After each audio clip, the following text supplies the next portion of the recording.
तो dear friends, अगर आज 400 सब्सक्राइबर कंप्लीट हो गए और अगले 4 से 5 दिन में हमारे 1000 सब्सक्राइबर फैमिली कंप्लीट हो गई थी, आपको डेली 2 से 3 एपिसोड मिलेंगे और 3 न्यू स्टोरी भी स्टार्ट कर दूंगी।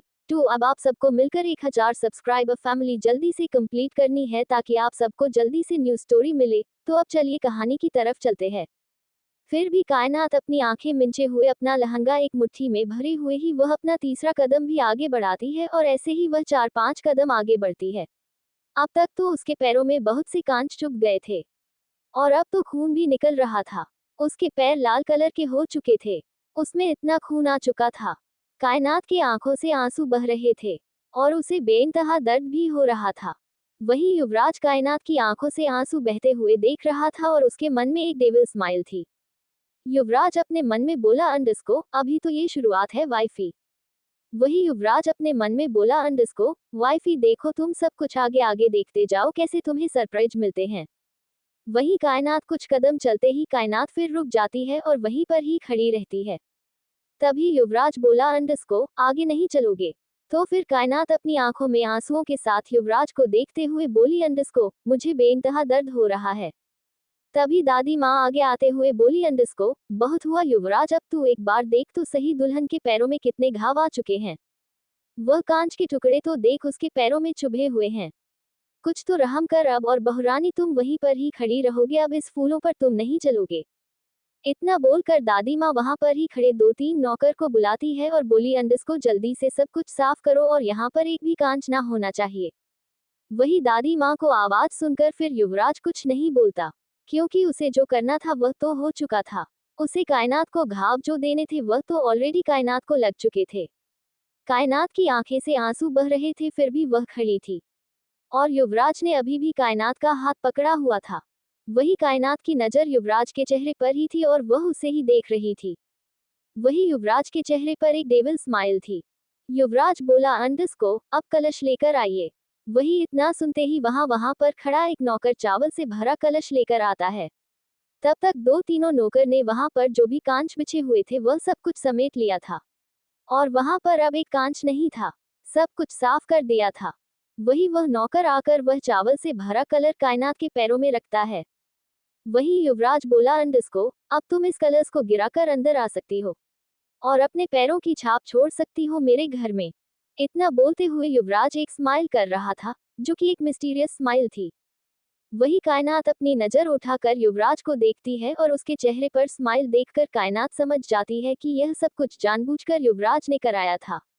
अपनी आंखों में आंसुओं को पोंछते हुए ही कायनात कलश को गिरती है और अपने कदम आगे बढ़ती है। अब उसके पैरों से में जो खून लगा हुआ था उससे फर्श पर कायनात के पैरों की छाप पड़ रही थी और ये देखकर सब लोग हैरान होकर कायनात को देखने लगते हैं। तभी युवराज की मम्मी यानी कि मीना जी आगे आती है और कायनात के चेहरे से आंसुओं को जल्दी से पहुंचते हुए ही बोली, अंडस्को बेटा तुम्हें दर्द हो रहा है क्या? और फिर बोली, अंडस्को युवराज तू कभी नहीं सुधरेगा। तू ऐसा क्यों बन गया है? क्यों इतना पत्थर दिल है? तू कब सुधरेगा? तू किसी पर तो रहम कर ले। इतना बोलकर युवराज को उसकी मम्मी डांटने लगती है। वही युवराज अपनी मम्मी को देखकर बोला, अंडस्को कुछ नहीं, मैं बस ऐसा ही हूँ और मैं ऐसा ही रहूंगा। इतना बोलकर युवराज कायनात का हाथ छोड़ देता है और वह वहां से ऐसे ही कायनात को छोड़कर चला जाता है। वही तभी युवराज की मम्मी मीना जी जल्दी से कायनात का हाथ पकड़कर बोली, अंडस्को अरे कोई डॉक्टर को बुलाओ। इतना बोलकर वो कायनात को वहां पर पड़े सोफे के पास ले जाती है और कायनात को सोफे पर बिठा देती है। वही कायनात सोफे पर बैठते हैं, उसकी आंखों से आंसू बह जाते हैं क्योंकि उसके पैरों में अभी भी कांच चुभे हुए थे और उसे बेइंतहा दर्द हो रहा था। तभी सोफे के पास सब लोग आ जाते हैं और दादी माँ भी कायनात के पास आकर बैठते हुए ही उसके सिर पर हाथ रखकर बोली, अंडस्को बेटा के बहुत ज्यादा दर्द हो रहा है तो हम हॉस्पिटल चलते हैं, क्या तुम ठीक तो हो ना? वही तभी मीना जी कायनात के पैरों को अपने हाथ में लेती है और उसमें से कांच निकलने का कोशिश करती है। तभी कायनात की एक चीख निकल जाती है और वह अपना पैर को पीछे लेते हुए ही बोली, अंडस्को मुझे बहुत दर्द हो रहा है। तभी मीना जी जल्दी से बोली, अंडस्को अरे कोई गर्म पानी लेकर आओ।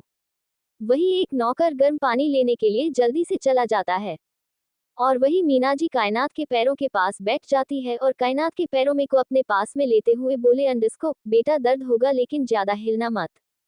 वही कायनात सोफे पर अपने दोनों हाथ टिका लेती है और वो अपनी आंखें बंद किए हुए ही दर्द को सहन करने की कोशिश कर रही थी।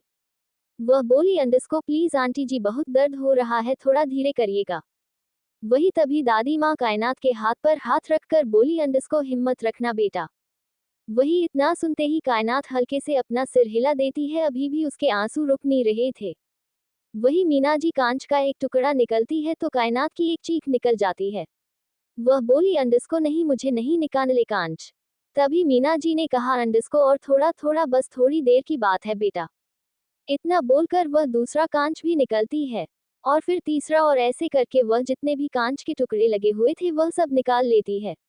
और इसी के हर एक टुकड़े के साथ कायनात की चीख उस घर में गूंज रही थी।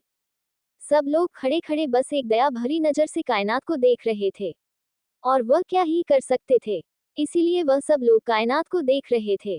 तभी मीना जी सारे कांच के टुकड़े निकाल कर बोली, अंडस्को बस अब सब कांच निकल गया है। वही कायनात की आंखें रोकर लाल हो चुकी थी और वह अब भी रो रही थी।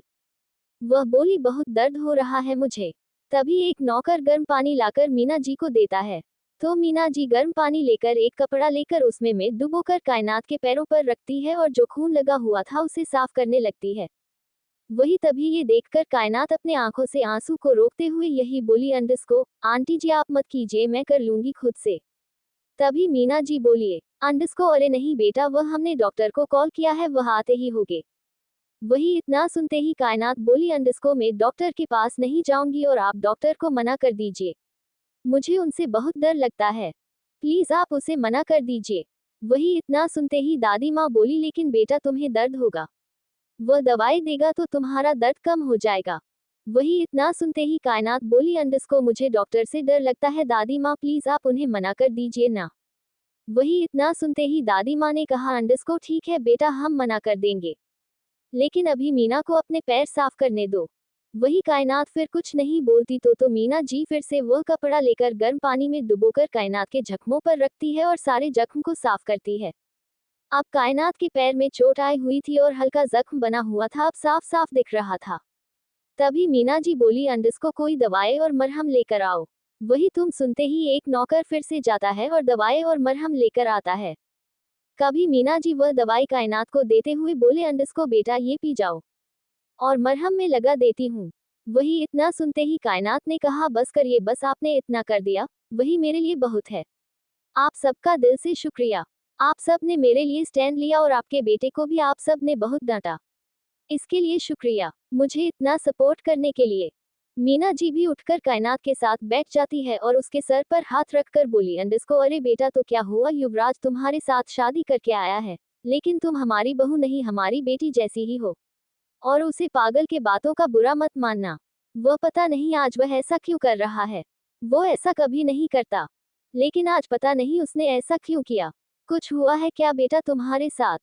वही इतना सुनते ही कायनात को वह सब जबरदस्ती से हुई शादी याद आ जाती है, लेकिन फिर भी वह सब कुछ अपने मन से दूर करते हुए बोली, अंडस्को नहीं आंटी जी, ऐसा कुछ नहीं है, और अब वह मुझे एक कमरा चाहिए आराम करने के लिए, मुझे थोड़ी देर आराम करना है, चक्कर आ रहे हैं तो।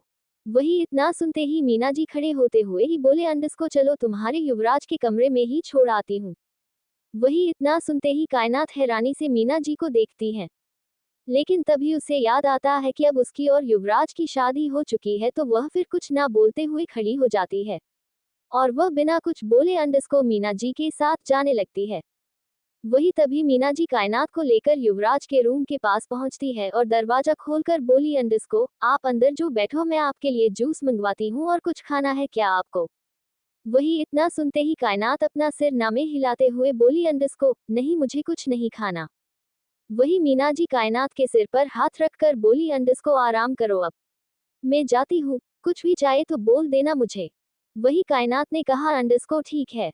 वही मीना जी वहां से चली जाती है और कायनात उस कमरे में आ जाती है और कमरे का दरवाजा अंदर से लॉक करती है और दरवाजे से लगकर वो नीचे बैठ जाती है, और उसी के साथ उसकी आंखों से आंसू बहने लगते हैं और वो अपने मुंह पर हाथ रख लेती है, कहीं उसकी सिसकियां बाहर कोई सुन ना ले।